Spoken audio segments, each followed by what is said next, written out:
AP, it was kind of a difficult day for the offense. What did you feel like is maybe some of the bigger issues you guys encountered today?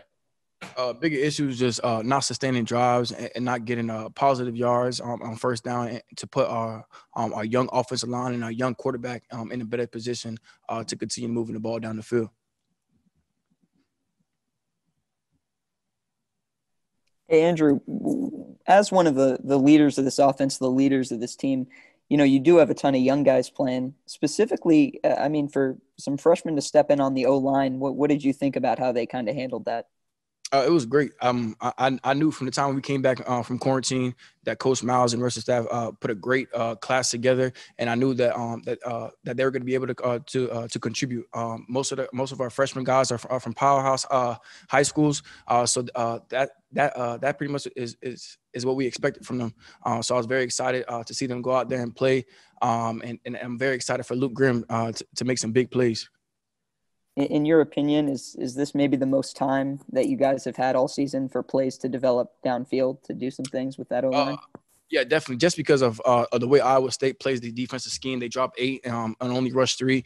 They had a 3 very good defensive line that they feel can get pressure on the quarterback. But I feel like the offensive line did a great job to give JD enough time to make some plays, and you saw that.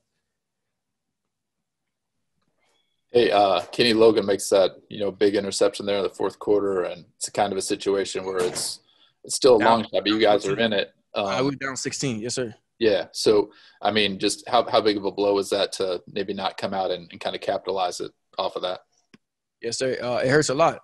It hurts because we know in the Big 12 you got to score points to win, and you know that we have very limited chances, and we can't just keep putting our defense out there. I feel like our defense played a hell of a job, and they played well enough for us to win. We just got to do a better job coming back to work tomorrow, and just working on sustaining drives and getting better drive starters.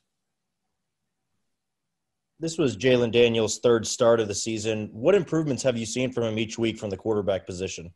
When things break down, he gonna put his head down and run. So that's something that we harped on for him. He can be our scapegoat. We know what the situation is with the O-line. So when things break down, just don't take the sack. You got wheels, you got legs. Try your best to get positive yards, and that's what he was doing. JD's a competitor, and I feel like Jayhawks fans are going to be very excited to see the way he grows in the next couple of years. Andrew, as a receiver, you've had to go against some of the DBs. Kenny Logan obviously had a pretty huge game today. What have you seen out of his progression just from this year to last year and then moving forward?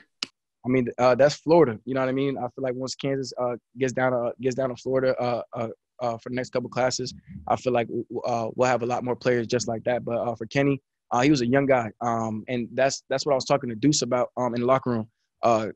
Deuce was a little bummed out about the last catch number 9 had on him on the left side of the field when he caught the 9 ball. But I was just telling him, man, just look what Kenny went through. Look at the trials and tribulations that Kenny went through.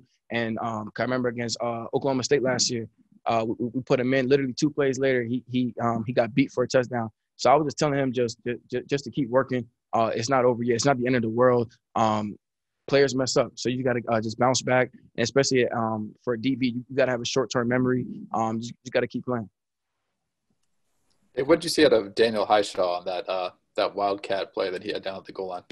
Yeah, for a second, I was wondering what he was doing. He was being very patient, but he's very strong. And like I said, the coaching staff did a great job of getting local talent and also talent from Texas, Florida, California, pretty much Louisiana, everywhere. So we knew Daniel Highshaw from the very first moment that we saw his legs.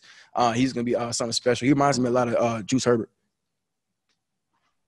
Hey, Andrew, you've had a couple important players opt out of this season for one reason or another. Yeah. I guess what's the reason that you're still here, you're sticking through this and continuing to play out this year? I'm here just because of what Coach Jones and Coach Miles promised me in December 2019. They told 2018. They told me that they needed me to change the program. And like I said last time I was up here, if this is my course in KU football history, it is what it is. I'm going to keep doing what I do, coming to work every single week and being the best receiver in the Big 12. Yeah, and you mentioned Herbert actually, who obviously went to Vatech, and he's been playing really well out there. Has that been something at any point you've been tempted by or given any consideration to? No, my focus is on right after this Iowa State game is Oklahoma. I love being here. I love my coaching staff. I love my teammates. So I got this was our sixth game. I got 4 games left. So these last 4 games, I'm gonna give everything I got, and hopefully that puts myself in the position to get drafted next year.